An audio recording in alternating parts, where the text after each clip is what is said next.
Competition hub के video lecture में स्वागत है स्टूडेंट्स।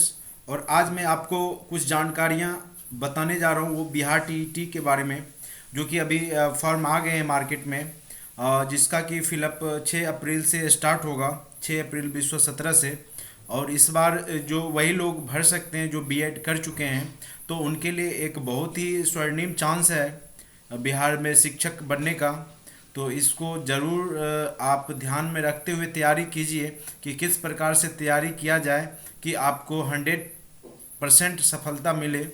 तो इसके लिए मैंने कुछ आपको जानकारियाँ देने की कोशिश की है, तो आप इसको थोड़ा ध्यान से सुनिए और देखिए। हो सकता है आपको ये वीडियो आपको हेल्पफुल करे आपके कंपटीशन में। तो स्टूडेंट्स, अभी जो पैटर्न आया है जो बिहार टीईटी का, उस पैटर्न में आपको 150 क्वेश्चंस पूछे जाएंगे। ठीक है स्टूडेंट्स, नंबर ऑफ क्वेश्चंस लगभग 150 होगा। और जहाँ पे कि एक्सपेक्टेड कट ऑफ इतना जानिए स्टूडेंट्स, मैंने लिख दिया है, वो लगभग उसी के आसपास आने की संभावना बिल्कुल होगी।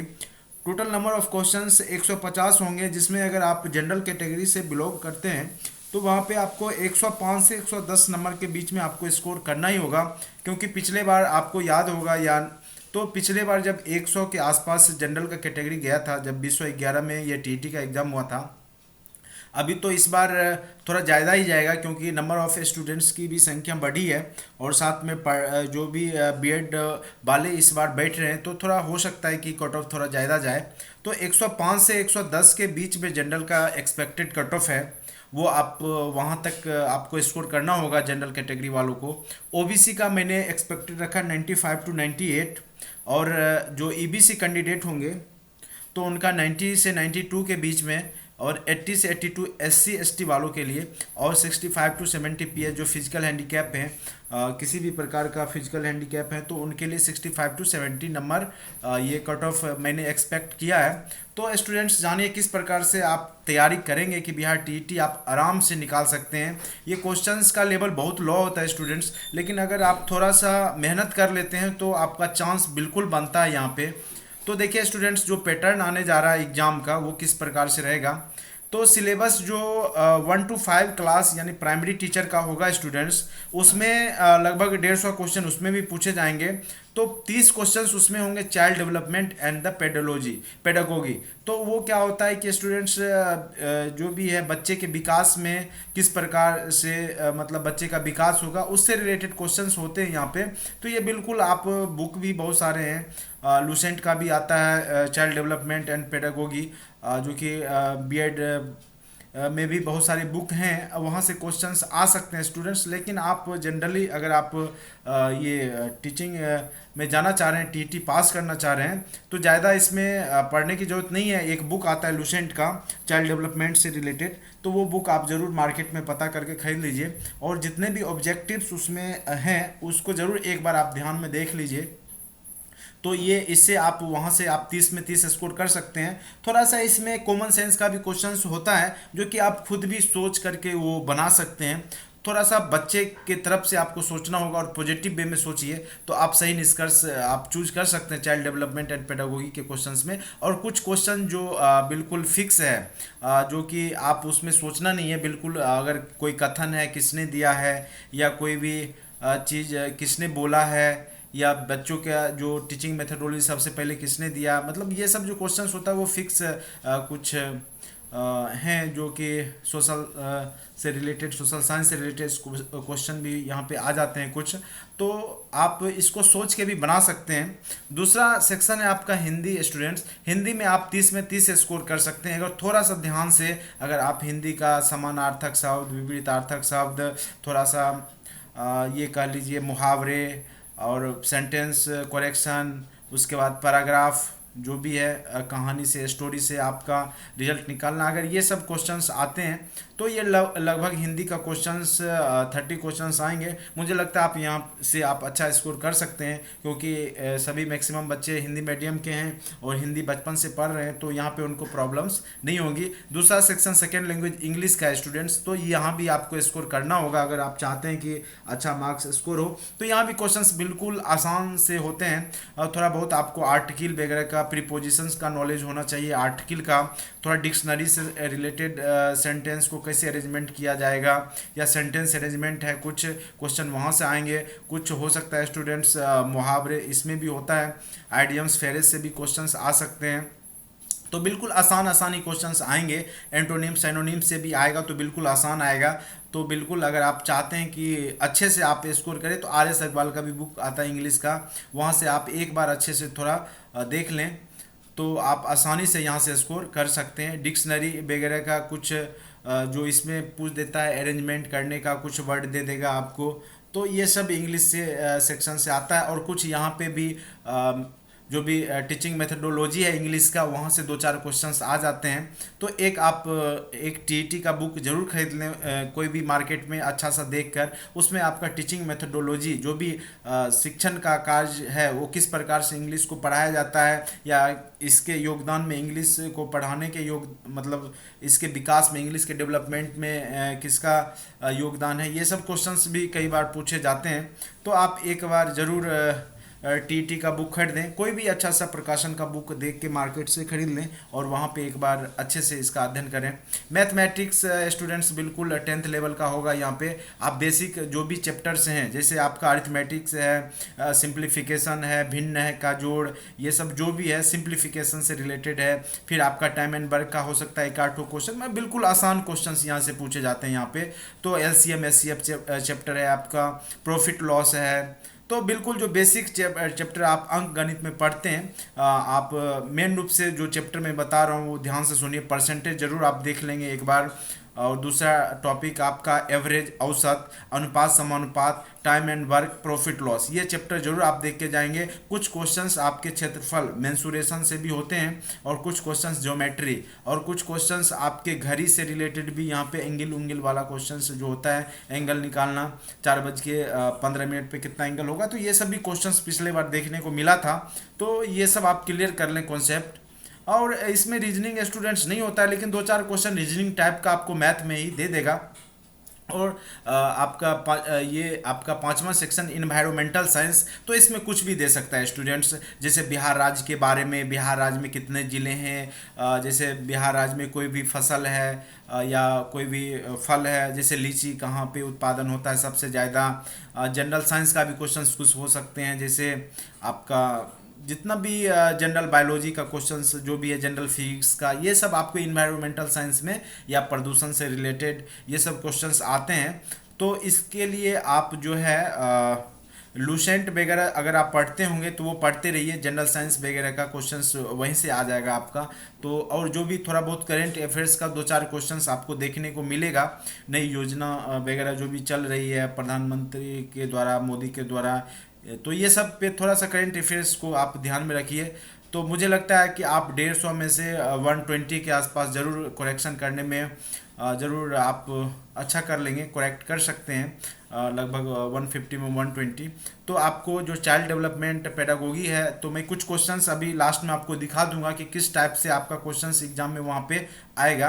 तो आप अगर उसको समझ लीजिएगा तो आपको थोड़ा सा हेल्प मिलेगा पढ़ने में।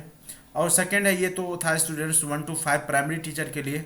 अगर आप 6 to 8 के लिए अगर आप एलिजिबल हैं और आप भरते हैं फॉर्म, तो वहाँ पे थोड़ा सा आपको ध्यान देना। 30 क्वेश्चन तो चाइल्ड डेवलपमेंट और पेडागोगी का ये तो है, रहेगा ही आपका। और उसके बाद सेकेंड है हिंदी, हिंदी यहाँ भी रहेगा आपको। और फिर है थर्ड लैंग्वेज इंग्लिश, जो कि सेकेंड लैंग्वेज है यहाँ पे इंग्लिश आपका, तो यहाँ से 30 क्वेश्चन। तो सेम पैटर्न आपका प्राइमरी और मिडिल में लगभग दोनों सेम ही रहेगा। ये जो तीन सेक्शन है, चाइल्ड डेवलपमेंट, लैंग्वेज, हिंदी और इंग्लिश, ये लगभग दोनों का सेम ही है।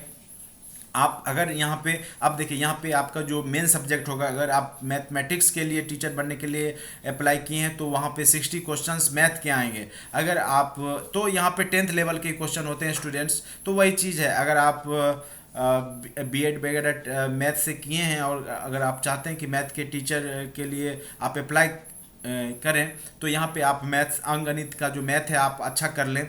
और यहाँ पे सोशल साइंस के अगर टीचर जो सामाजिक विज्ञान से, जैसे हुआ इतिहास, भूगोल, ज्योग्राफी, मतलब ये सब सब्जेक्ट है, तो यहाँ से अगर आप भरते हैं, इसके लिए अप्लाई करते हैं, तो आपको यही सोशल साइंस से रिलेटेड क्वेश्चंस वहाँ पे 60 क्वेश्चंस पूछे जाएंगे।